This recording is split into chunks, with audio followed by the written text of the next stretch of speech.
Puno na puno.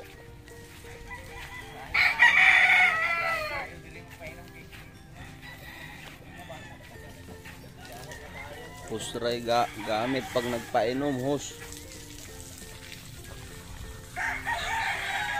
gamit sa mga hardening. Palisayin.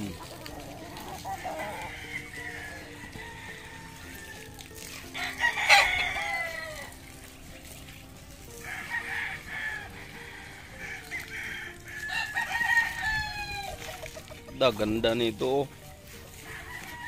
Kilso. Kulimlim ang panahon.